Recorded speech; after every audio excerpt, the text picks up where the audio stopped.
জামালপুর সদর উপজেলার কেন্দুয়া ইউনিয়নের বিনন্দপাড়ার কোচগড় গ্রামের কৃষি উদ্যোক্তা নয়ন মিয়া স্থানীয় কৃষি বিভাগের পরামর্শ ও অর্থায়নে নিজ বাড়ির উঠানে গড়ে তুলেছেন ট্রাইকো কম্পোস্ট সার তৈরির কারখানা।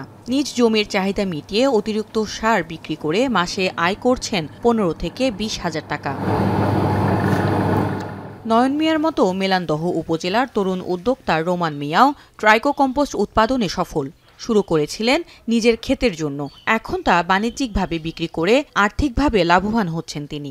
জৈব সারের রেজাল্টটা ভালো, পোকামাকড় রোগবালাই কম এবং মাটির উর্বর শক্তি ভালো থাকে।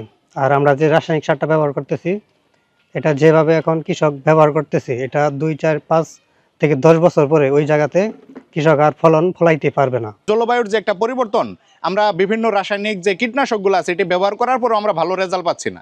এটা ব্যবহার করার পরে আমাদের ওই গাছগুলাতে একটা প্রতিরোধমূলক একটা ব্যবস্থা তৈরি হইতেছে, যার কারণে আমরা এটাতে অনেকাংশে উপকার পাচ্ছি। আবহাওয়া পরিবর্তনের ফলে রাসায়নিক সার ব্যবহারে উৎপাদন খরচের পাশাপাশি পোকামাকড়ের আক্রমণও বাড়ছে। তবে ট্রাইকো কম্পোস্ট থেকে উৎপাদিত লিচেট নামের বায়ো প্রোডাক্ট ছত্রাকনাশক হিসেবে কার্যকর ভূমিকা রাখছে। এর ব্যবহারে বেশ উপকৃত হচ্ছে কৃষকরা। জৈব সারের লাভ বেশি, জৈব সারের খরচ কম, দামে কম। আপনার জৈব সার দিলে অনেক উপকার হইতেছে কৃষকের। আমি এই বছরে যা পাইছি তা আমার মনে হইতেছে যে আমি অর্ধেক লাভবান থাকবো। আমি আগামীতে চিন্তা ভাবনা করছি যে আগামীতে আমি এই জৈব সার ছাড়া অন্য কোনো সার ব্যবহার করবো না। তারপরে নয়নের অন্তত কম্পোস্ট সারটাই করছি, ব্যবহার করতেছি। এটাতে পোকামাকড় কমছে, আমাদের ক্ষেত ভালো দেখা দিছে।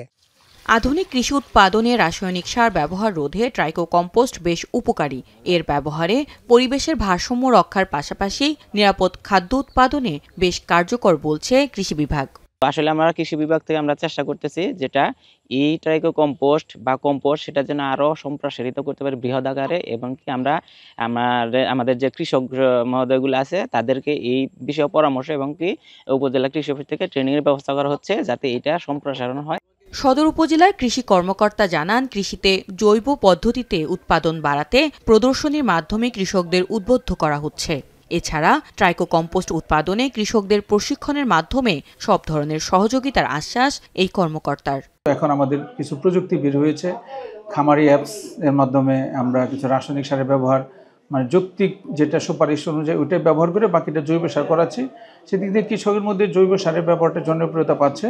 এই জৈব সারের মধ্যে আমাদের বর্তমানে যেটা খুব উৎকৃষ্ট মানের আমরা মনে করছি সেটা হলো ট্রাইকো কম্পোস্ট। এই ট্রাইকো কম্পোস্ট আমরা প্রাথমিকভাবে আমাদের প্রদর্শনী আকারে এখন বর্তমানে আমাদের 26টি প্রদর্শনী আছে, চর এলাকা সহ আমাদের বেশ কিছু আরো কয়েকটা এলাকায়।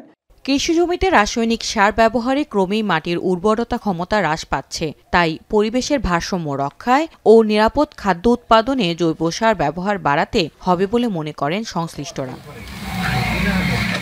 এখন জামালপুর।